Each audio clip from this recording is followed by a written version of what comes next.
신대륙을 발견했어. 인류 역사상 최대의 학살이라고도 불립니다. 약간 그 신라 말에 육두품이랑 호족을 섞어 놓은 느낌이에요. 왕세자만 남았는데 이 왕세자가 그냥 독립해버려. 유식한 말로 The Columbian Exchange.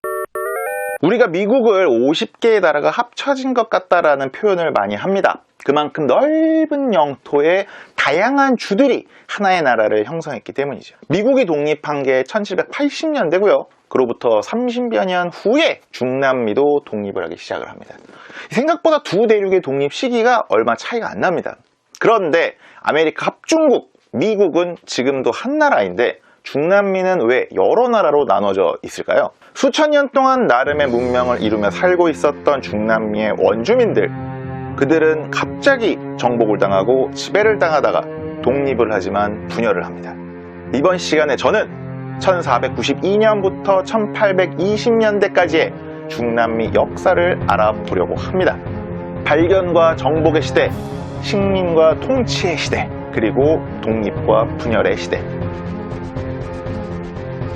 300년이 조금 넘는 이 시기를 짧게나마 보면서 현재까지도 나타나고 있는 중남미 나라들의 정체성, 아이덴티티와 연결을 지으면 재밌게 들으실 수 있을 것 같습니다. 너무 똑똑한 척 했죠? 300년의 이 시기는 정말 사건 하나하나가 재밌습니다. 그러나 이번 시간에는 개관을 하는 영상이다 보니까 키워드와 인물들을 중심으로 해서 이야기를 해보시죠.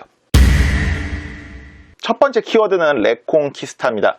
재정복이라는 말인데 국토회복전쟁, 국토회복운동이라고 이해하시면 편합니다. 그러니까 스페인과 포르투갈이 있는 이베리아 반도는 8세기부터 이슬람의 지배를 받았습니다. 이곳의 기독교인들은 800년 동안 국토를 회복하려고 전쟁을 해요. 그러다가 1490년대에 그게 끝나요. 군대도 엄청 만들고 용병도 엄청 쓰고 나라의 에너지가 엄청 있는데 어디 갈 데가 없어.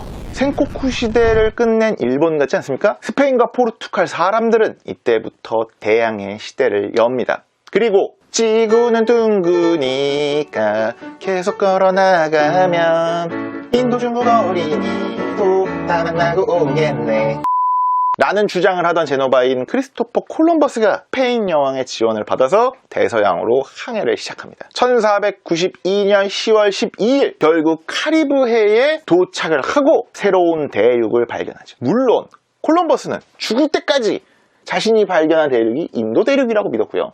콜럼버스에 대한 부정적인 평가도 굉장히 많지만 그건 나중에 다뤄보도록 하겠습니다. 두 번째 키워드는 1494년 스페인과 포르투갈이 체결한 토르데시아스 조약입니다. 원래 두 나라는요, 사하라 사막 남쪽은 발견되는 즉시 포르투갈의 영토로 소유한다라는 조약을 맺었습니다. 그런데 갑자기 스페인이 신대륙을 발견했어. 그런데 중재자인 교황이 스페인 사람이야. 그래서 스페인이 때를 쓰다가 서경 46도쯤을 기준으로 해서 서쪽은 스페인, 동쪽은 포르투갈이 차지하기로 조약을 맺습니다. 그게 바로 토르데시아스 조약이에요. 다시 중남미로 돌아와서 서경 46도는 브라질 동쪽 끝입니다. 그 덕에 포르투갈도 아메리카 대륙에 숟가락을 얹을 수 있었고요. 염료나무라든지 사탕수수, 금이나 다이아몬드 등을 찾아 헤매면서 지금의 브라질 영토를 개발하게 됐죠. 그래서 중남미에서 유일하게 브라질 사람들만 포르투갈어를 쓰고 다른 나라 사람들은 대부분 스페인어를 씁니다. 이후 이베리아 반도의 수많은 탐험가, 종교인, 정복자들은 아메리카 대륙으로 넘어와서 탐험하고 선교하고 정복합니다. 그 중에 네임드 2+2만 기억하시면 됩니다. 2+2는 기요미. 앞에 2는 에르난 코르테스와 프란시스코 피자로. 에르난 코르테스는요, 지금의 멕시코를 정복한 사람입니다. 당시의 아스텍 제국, 1519년 500여 명의 병사들과 16마리의 말을 끌고 14문의 대포, 13정의 머스킷 소총으로 500만 명으로 추정됐던 아스텍 제국을 정복합니다. 이 제국의 분열상을 이용했다곤 하는데 아메리카 대륙에 당시 없었던 천연두라는 질병을 본의 아니게 퍼뜨리면서 운이 좋게 정복을 하게 되죠. 그리고 코르테스의 파트너로 등장하는 여자가 한 명 있는데 바로 말린체라는 여성입니다. 코르테스의 현지 여자 노예 중 한 명이었는데 언어적인 재능과 뛰어난 정치력으로 코르테스의 애인이 돼서 코르테스의 아즈텍 정복을 돕습니다. 주경철 선생님의 그 유럽인 이야기를 보면은 코르테스와 말린체가 아예 세트로 나옵니다. 그래서 저도 아는 척 하려고 넣어봤습니다. 코르테스의 전설이 레전드가 되고 제2의 코르테스가 되고 싶었던 프란시스코 피자로는 1532년 안데스 산맥 남쪽으로 내려옵니다. 안데스 산맥 남쪽에 있던 당시 잉카 제국은 왕위 계승 문제로 혼란스러웠습니다. 제국의 이런 혼란을 이용해서 피자로는 잉카 제국으로 홀라당 정복합니다. 물론 피사로 일행도 분열이 돼서 피자로는 1541년에 살해당합니다. 그러나 1492년부터 1600년까지 이 아메리카 대륙에서 스페인으로 약 34만 킬로그램의 금이 옮겨집니다. 이때 스페인 정복자들은 나는 이곳에 금을 찾으러 왔지 농부처럼 땅을 파기 위해 온 것이 아니다 라는 피사로의 말을 실현시키죠. 플러스 2는 간단합니다. 바스코 뉴네스 때 발보아는 파나마 지역을 건너서 유럽인으로는 최초로 태평양을 발견한 사람입니다. 피사로도 이 발보아의 태평양 원정대 중 한 명이었다고 해요. 나머지 한 명은 피렌체 출신의 아메리고 베스푸치, 아메리카란 이름의 어원이 된 사람입니다. 이 사람이 쓴 글에서는 여긴 인도가 아니라 새로운 대륙 같은데? 이런 비슷한 말을 했나봐요. 그것 때문에 독일의 지리학자가 아메리고의 이름을 따서 신대륙을 아메리카라고 부르자고 주장을 했답니다. 이렇게 정복당한 신대륙은 300년 넘게 식민 지배를 당합니다. 그 식민 지배를 통해 이루어진 신대륙과 구대륙의 교류를 유식한 말로 콜럼버스의 교환, The Columbian Exchange라고 부릅니다. 신대륙에서 구대륙으로는 옥수수, 감자, 고추 등의 새로운 농작물이 전파가 되고 그리고 금, 은, 사탕수수, 카카오 등이 빠져나갑니다. 구대륙에서 신대륙으로는 천연두나 홍역 같은 새로운 질병이 전파가 되고 그렇게 훅 줄어든 사람들을 보충하려고 사하라 사막 이남에 살던 아프리카 흑인 노예들이 유입이 됩니다. 말은 멋있는데 교환이라고 하기엔 너무나도 슬픈 교환이죠.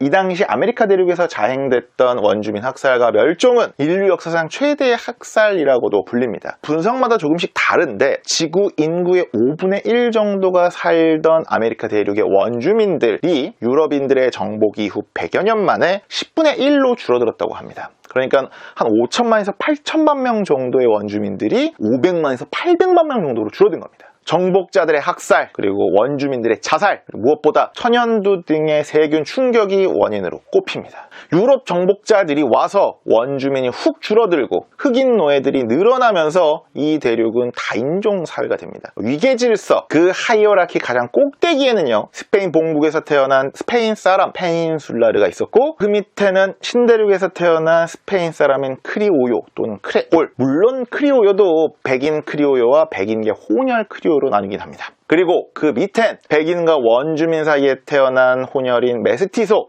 그리고 백인과 흑인 사이에서 태어난 뮬라토, 그리고 원주민과 흑인 사이의 혼혈인 삼보 등등이 새로운 사회를 만들고 새로운 문화를 만듭니다. 그러나 유럽 출신의 페닌술라르가 정치 권력을 독점하고 신대륙에서 태어난 크리오요들의 불만이 쌓이면서 크리오요들이 이후 독립운동을 주도해요. 이 크리오요는 약간 그 신라 말에 육두품이랑 호족을 섞어 놓은 느낌이에요. 이 거대하고 복잡해진 아메리카 대륙의 식민지를 스페인과 포르투갈은 어떻게 통치했느냐? 임기제의 부왕, 총독에게 위임 통치, 이걸 이제 엔코미엔다라 그러는데 이런 위임 통치를 시켰습니다. 그러니까 워낙 본국이랑 멀면서 크기까지 하잖아요. 멕시코부터 중앙아메리카까지를 누에바 에스파냐, 뉴 스페인 부왕령이라고 했고요.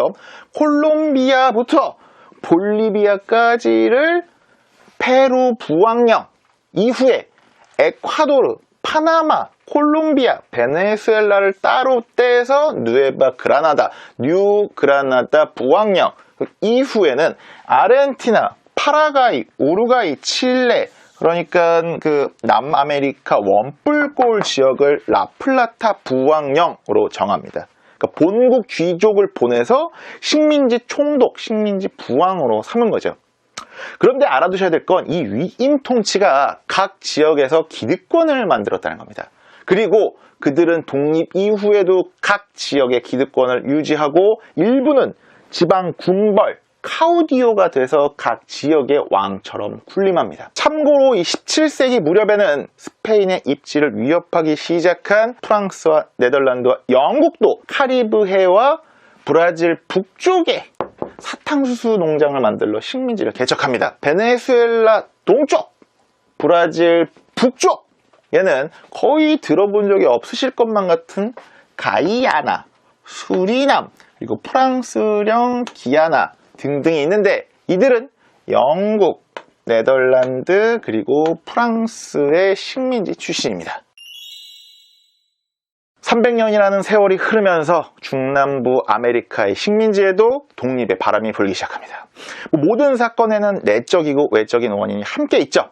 지중해 역사 시간에도 이야기를 했지만 식민지에서 오는 막대한 부를 스페인 제국은 제대로 소화하지 못하고 낭비합니다. 그러다가 식민지를 제대로 경영하기 힘들 그런 지경까지 이르릅니다. 힘드는데 식민지를 더 압박하기까지 해? 그리고 1770년대 북쪽의 아메리카 식민지도 독립을 해버려요. 어라? 쟤들 독립하네? 그리고 1790년대 프랑스에서 대혁명이 일어나고 혁명 이후 들어선 프랑스의 나폴레옹 제국이 유럽 대부분을 정복하는데 그 중에서도 본국 스페인이 정복이 돼요. 어라? 본국이 마탱이가 같네? 나폴레옹 전쟁이 한창이던 1810년대 중남미 각지에서 독립전쟁이 벌어집니다.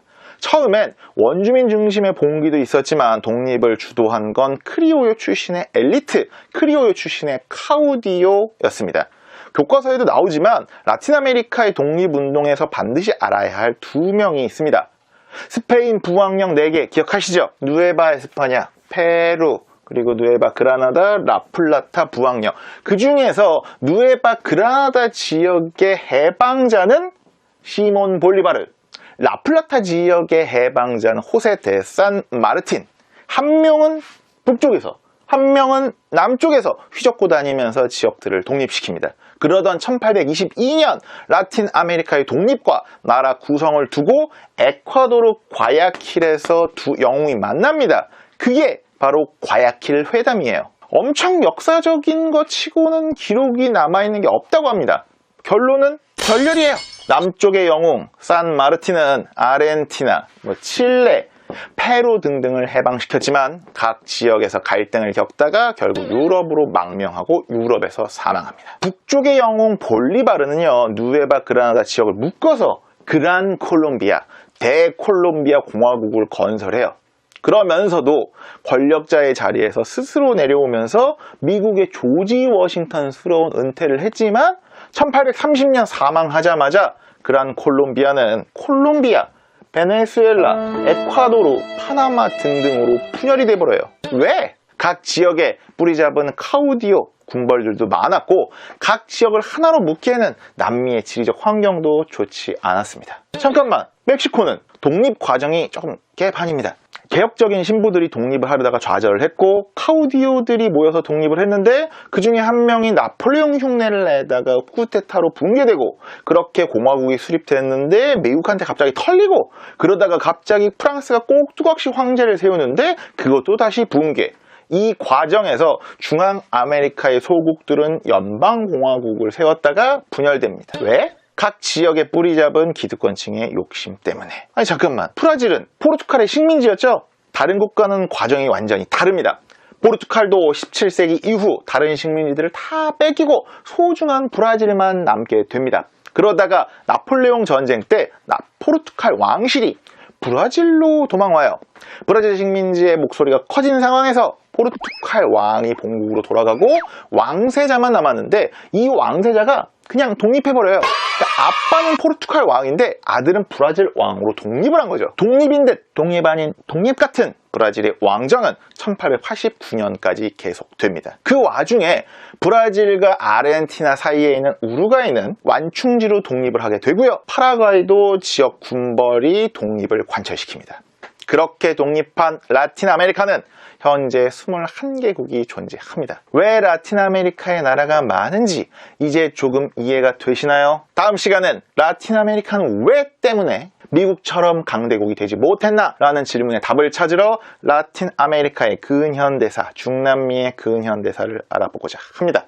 그때까지 구독과 좋아요, 알림 버튼을 누르고 한 번 더 보세요. 그리고 2번 더 보세요.